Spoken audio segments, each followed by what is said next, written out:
Arctic Field Science Centres are hubs of knowledge production, and therefore important resources for understanding environmental change.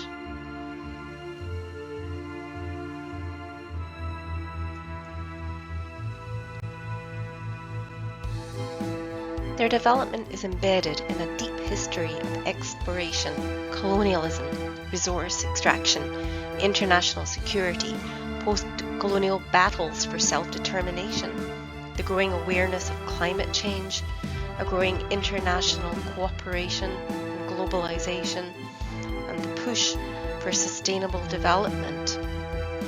The science produced at the 3 field stations in this case study has both been affected by and has influenced this course of history.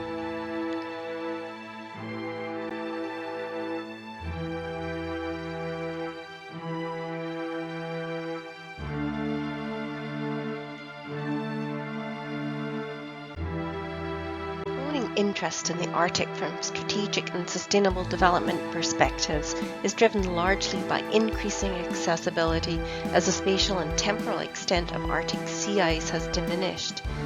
This has led to increased tensions between Arctic communities and larger state and financial interests, which in turn has directed the type of science that gets done. It becomes science that places an emphasis on research that is relevant and has tangible benefits. This raises questions as to whom the research has relevance and tangible benefits. Our response has been to borrow from sustainability work in emerging nations, adopting co-production as a hallmark of Arctic science. Inviting in stakeholders to participate is a prerequisite for many funding opportunities from many of the agencies granting support of Arctic research. The 3 field research stations we will explore in this case study have different histories and different missions. Arctic Station Greenland, the oldest of the 3, is a field base for primarily Danish scholars engaged in monitoring the environment.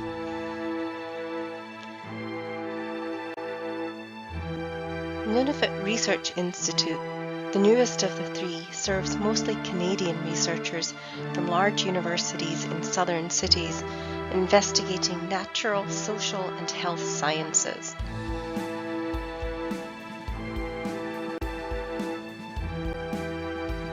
Abisko Field Science Centre in Sweden's far north is used overwhelmingly by Swedish natural scientists from major universities in Umeå and Lund.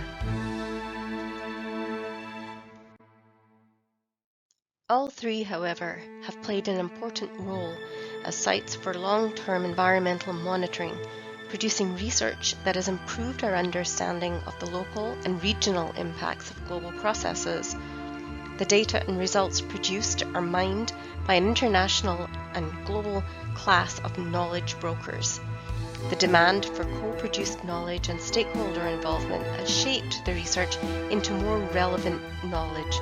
But in what way, if at all, does any of this knowledge trickle back to the communities that host the researchers? Viewing the knowledge output of field stations through a sustainability lens illuminates ways that its local relevance and value could be made more apparent. Climate change impacts are greatest in Arctic communities, demanding immediate local as well as global action. Many Arctic communities are literally disappearing, increasing the need to provide ways to make them more sustainable and more resilient. Instead of extracting knowledge, the field stations themselves provide opportunities for improved local access to educational activities. And of course, educational achievement reduces the inequality in access to knowledge and enhances participation in exactly what kind of knowledge gets produced.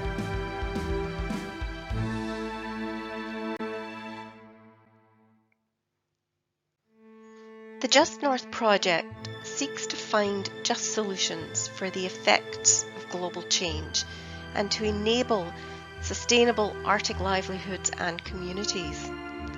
Knowledge justice is a critical piece of this, and it demands that we ask the questions of whose science, who decides, who pays for it, and who ultimately benefits.